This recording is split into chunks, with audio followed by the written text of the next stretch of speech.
Om Swastiastu. Selamat pagi saudara, apa kabar Anda hari ini? Semoga selalu dalam keadaan sehat dan tentunya juga berbahagia. Kembali lagi bersama saya Dewi Nitya dalam program Sapa Bali Pagi Ruang Psikologi. Dan saudara, seperti biasa di Sapa Bali Pagi Ruang Psikologi kita akan membahas topik-topik terkait dengan psikologi, tentunya bersama narasumber yang merupakan seorang psikolog perwakilan dari HIMSI atau Himpunan Psikologi Wilayah Bali. Dan saudara, seperti biasa hari ini di sebelah Nitya sudah ada narasumber. Kali ini adalah seorang psikolog pendidikan. Di sebelah Nitya sudah ada Audi Ayu Arisa Dewi, MC psikolog. Kita akan sapa dulu narasumber kita hari ini. Swastiastu Kak Audi. Swastiastu Nitya. Apa kabar hari ini? Sehat. Sehat selalu, luar biasa ya Kak ya. Dan meskipun di tengah pandemi kita harus tetap sehat. Betul, dan tentunya sudah mematuhi protokol kesehatan. Nah, hari ini Nitya dan Kak Audi akan membahas topik yang cukup sering dibahas di beberapa webinar-webinar maupun sosial media kita saat ini ya Kak ya. Karena hari ini kita akan membahas terkait dengan posesif, apakah tanda cinta? Nah, ini buat teman-teman yang merasa, wah kayaknya pasanganku posesif nih. Sebenarnya posesif itu kayak gimana sih? Sebenarnya ciri-ciri pasangan posesif itu seperti apa? Atau jangan-jangan Anda sendiri yang posesif? Nah, untuk lebih lengkap itu kita akan langsung membahas tentang posesif lebih dalam lagi bersama dengan Kak Audi. Berarti Kak Audi ini pakar posesif ya? Bukan ya? Mudah-mudahan jangan ya Kak ya. Tapi benar ya Kak ya, kalau kita lihat sekarang kan memang sudah banyak ada webinar-webinar, kemudian ada live Instagram gitu ya Kak, ada podcast. Banyak sekali kalau saya lihat yang membahas tentang posesif dalam hubungan begitu Kak. Tapi sebelum kita lebih lanjut nih tentang ciri-cirinya dan sebagainya, sebenarnya kalau dari psikolog sendiri, posesif itu seperti apa sih Kak secara definisi gitu? Jadi kalau kita bicara tentang posesif, sebenarnya kita bisa melihat dari definisi Perkamus Bahasa Indonesia deh, karena kita tinggal di Indonesia ya. Jadi ada perasaan memiliki, dan biasanya ada sifat cemburu yang terkandung di dalam sikap posesif itu. Oke, berarti kalau sikap posesif itu biasanya identik dengan cemburu. Kalau cemburu udah pasti posesif nggak Kak? Nah, itu dia yang sering orang salah ya. Kalau apakah berarti aku nggak boleh cemburu nih sama pasanganku? Nggak seperti itu juga, karena kalau kita melihat cemburu itu sendiri, kalau berdasarkan teori love-nya di psikologi itu ada 3 macam.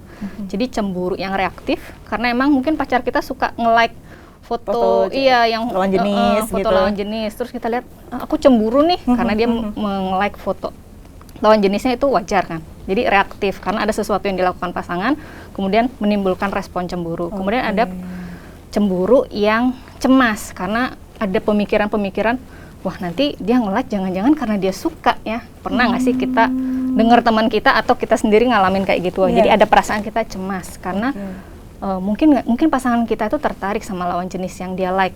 Atau cemburu yang ketiga nih, ini sih yang sebenarnya harus kita wanti-wanti jangan sampai kita mengalami ini gitu ya.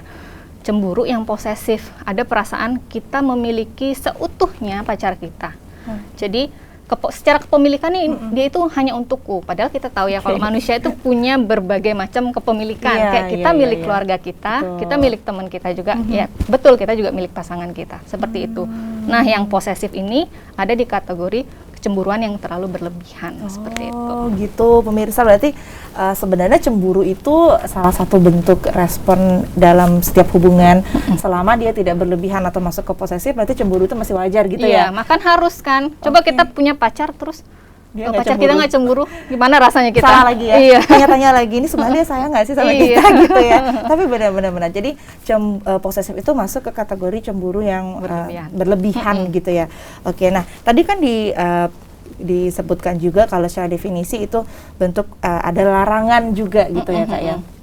Nah sebenarnya kalau misalkan kita dalam berhubungan nih, kan kita dengar istilah posesif gitu ya. Tapi di sisi lain kita juga sering dengar istilah overprotective gitu. Nah itu sebenarnya beda nggak sih Kak, atau sebenarnya sama aja? Iya, ini biasanya lebih ke permainan kata-kata ya. Kalau posesif lebih digunakan dalam konteks relasi berpasangan, relasi orang dewasa atau remaja gitu ya, yang sedang menjalin hubungan cinta. Tapi kalau overprotective itu lebih ke arahnya orang tua, relasi orang tua dan anak.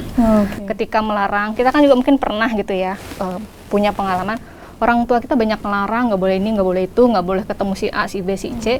Itu lebih dibilangnya si overprotective. Jadi perbedaan penggunaan di konteks tahap perkembangan usia berapa. Oke, di subjeknya juga gitu yang siapa melakukan juga overprotective itu mungkin lebih ke hubungan orang tua anak dengan anak gitu. Kalau posesif ya hubungan pacaran gitu ya Kak ya.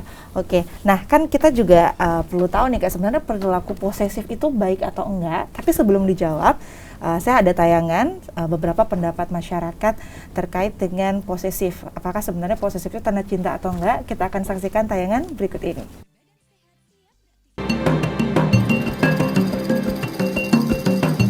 Kalau saya sih posesif, tapi masih hal yang wajar.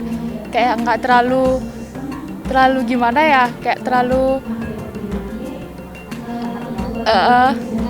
nggak terlalu ngekang. Tetaplah dukung dia juga, nggak terlalu kayak hal pribadinya kita usik terus gitu. Kadang itu posesif itu pernah ada sih, tapi dalam hal wajar itu mungkin dia nggak kayak gitu jadinya. Posesif itu wajar sih dalam setiap apa yang ada. Kalau saya tipikal orang yang kalau dibilang bisa posesif dan bisa nggak juga, tergantung pasangan saya. Kalau misalnya kayak saya punya pasangan yang kurang bisa dipercaya, saya bakal posesif karena saya mempertahankan hak saya sebagai pacar. Tapi kalau saya punya pasangan yang bisa dipercaya, saya nggak bakal posesif kayak gitu. Tipikal yang posesif menurut di kayak yang lebih kebaiknya itu kayak kita kayak misalnya saling menjaga sama lain, satu sama lain. Tergantung sih sekarang Kak orangnya kayak gimana. Kalau misalnya dia posesif ya kita harus posesif juga gitu. Tapi posesifnya dengan kebaikan, bukan yang kayak ngatur-ngatur gitu. Kalau posesif ya setengah-setengah sih Kak. Kalau misalnya dia tuh terlalu posesif banget sampai ngekang dan itu buat kita nggak nyaman, itu bukan cinta namanya. Kemungkinan besar iya bagi setiap pasangan mungkin.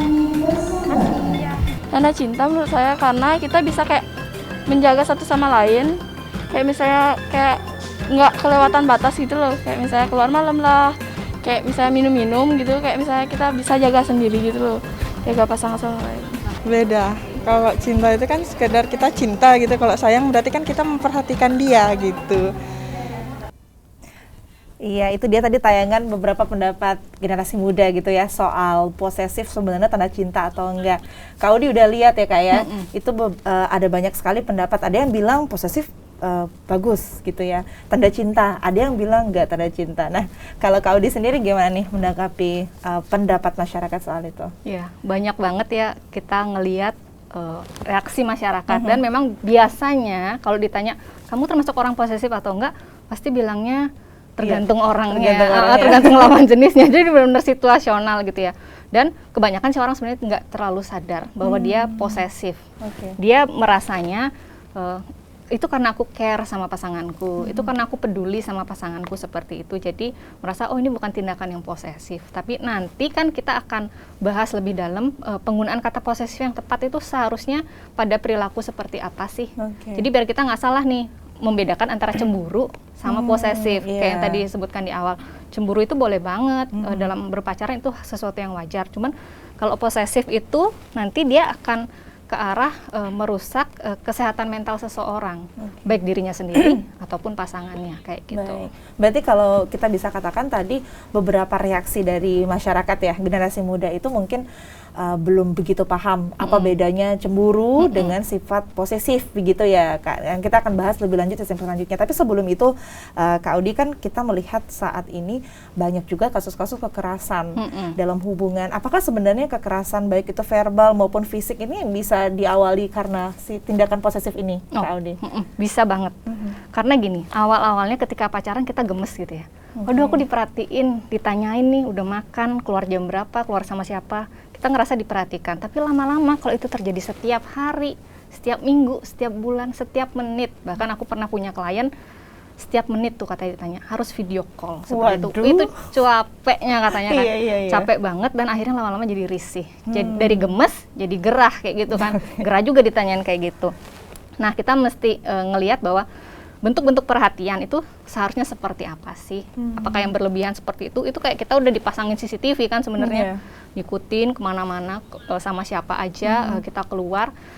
kita diperhatiin sama pasangan kita. Nah itu yang bikin kita jadi nggak sehat sebenarnya, karena ngerasa yang kulakuin udah bener belum sih, kayak gitu kan pasti jatuhnya. Oke, berarti itu yang bisa memungkinkan untuk awalnya muncul kekerasan verbal dulu begitu ya Kak ya? Pertamanya kan cuma kayak kamu mau keluar kemana sama siapa, besok-besoknya bisa kamu kan udah aku kasih tahu makin naik tone-nya nih, nadanya, oktavnya gitu. Kamu kan udah pasti nggak boleh keluar sama si ini nih. Belum lagi nanti ketika kita agak bandel gitu misalnya sebagai pasangan, pasti kekerasan verbal yang muncul lebih lagi gitu ya. Belum lagi memang kalau kita melihat dinamika orang posesif itu kemungkinan munculnya kekerasan verbal dan juga fisik itu sangat mungkin terjadi kalau dibiarkan dalam jangka waktu yang lama. Oke, berarti sebenarnya perlu juga ada edukasi gitu ya ke masyarakat supaya bisa lebih peka sebenarnya aku ini ada di tahap yang lagi posesif atau pasanganku juga lagi ada di tahap posesif atau seperti apa. Tapi mungkin kita nggak sadar gitu kalau ternyata kita posesif, Kak Audi. Bisa aja. Kalau pasangan kita nggak pernah bilang sama kita, bisa aja kita nggak sadar. Makanya perlu komunikasi sih. Oke, perlu komunikasi dan perlu tipsnya dari Kak Audi gitu ya Kak ya. Nah, sebelum kita ke gimana caranya kita supaya lebih aware begitu apakah sebenarnya diri kita posesif atau pasangan kita posesifnya, kita juga perlu tahu kenapa sih akhirnya individu itu bisa jadi posesif gitu ya Kak Audi. Tapi kita akan bahas di segmen selanjutnya Kak Audi. Dan saudara, setelah ini kita akan cari tahu kira-kira kenapa individu itu bisa menjadi individu yang posesif. Tapi setelah jeda berikut, untuk itu jangan kemana-mana, tetap di Sapa Bali Pagi Ruang Psikologi.